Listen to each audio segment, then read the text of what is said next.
La visite de Marisol Touraine aujourd'hui à l'hôpital Édouard Herriot à Lyon. En pleine canicule, la ministre de la Santé est venue faire le point sur le dispositif hospitalier. On s'assure que dans tous les hôpitaux situés dans des secteurs d'alerte canicule, des lits soient bien disponibles pour accueillir les patients. Encore une fois, nous suivons la situation au jour le jour et si des mesures de renfort s'avéreraient nécessaires, elles seraient prises. Mais aujourd'hui, à l'heure à laquelle je vous parle, ça n'est pas nécessaire. Il y a peu de cas graves, on a quelques cas graves qui sont apparus ce week-end. On note des cas de malaise ou d'hyperthermie liés à la chaleur, mais aux urgences, la situation reste sous contrôle malgré une fréquentation en nette hausse. On a une augmentation du nombre de l'activité qui est importante, avec une augmentation du nombre de passages de 20%, puisque d'habitude on a environ 100 passages, on est à plus de 120 passages là, sur le week-end. C'est conséquent, avec un nombre du taux d'hospitalisation aussi de 20-25%, donc ce qui fait qu'il nous faut dégager les urgences avec un nombre de lits à trouver tous les jours important. Allô? Oui, bonjour madame, je suis le docteur Maton, médecin du SAMU. Vous téléphonez pour vous madame? D'accord, qu'est-ce qui se passe? Des coups de téléphone comme celui-ci, le docteur Maton en a reçu 30% de plus ce week-end à cause de la canicule. En moyenne, 1300 appels sont passés au SAMU de Lyon par jour. Dimanche, ce chiffre est monté jusqu'à 1700.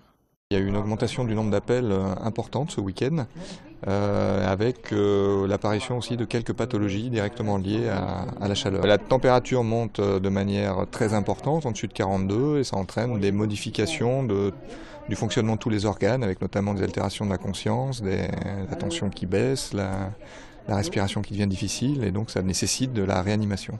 Ces cas restent rares pour le moment, aucune augmentation suspecte des décès n'a été relevée. Les personnes de plus de 75 ans et les bébés sont les plus touchés par ces chaleurs persistantes. La plupart des appels au centre 15 restent des demandes de conseils. Au niveau des prises en charge, il y a beaucoup de prises en charge qui se font par téléphone. Il y a des conseils, il y a beaucoup de demandes de conseils, en particulier chez les enfants ou pour des pathologies particulières où les gens se renseignent.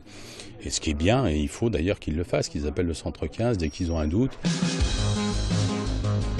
La bombe se trouve là, on voit encore l'emplacement du corps, une toile pour protéger le système d'amorçage et puis voilà. La bombe datant de la Seconde Guerre mondiale désamorcée sans difficulté ce matin à Vénissieux. L'engin américain de 500 kg avait été découvert sur ce chantier rue Paul-Bert il y a 2 semaines. L'opération était compliquée parce que c'était une bombe de la Seconde Guerre mondiale contenant 250 kg d'explosifs. 70 ans dans la Terre s'est mise tout autour du système, donc il a fallu bien nettoyer. Une opération en plein centre-ville qui a nécessité un important dispositif de sécurité. Allez, courage! Dès 7h30, les personnes habitant à moins de 150 mètres de la zone ont donc été évacuées, tandis que ceux résidant à 500 mètres autour de la bombe avaient pour consigne de rester chez elles. Il y avait comme une ambiance de fin du monde dans certaines rues. C'est toujours plein là, il y a toujours un monde fou là, des voitures et tout. Mais là aujourd'hui c'est mortibus. Là, je vois que je suis bloquée, donc j'ai pas le choix, je vais attendre. Tout s'est bien passé, l'action de prévention a été menée depuis plusieurs jours, donc il n'y a eu aucun incident. Donc il y a une certaine, je dirais, habitude maintenant à Vénissieux, parce que c'est la deuxième opération en quelques mois. Un gymnase était à la disposition des habitants évacués. Une petite cinquantaine s'y sont retrouvés sur les 1500 habitants ou travailleurs recensés dans le périmètre. On a pris le car à 7 heures et voilà, on est là.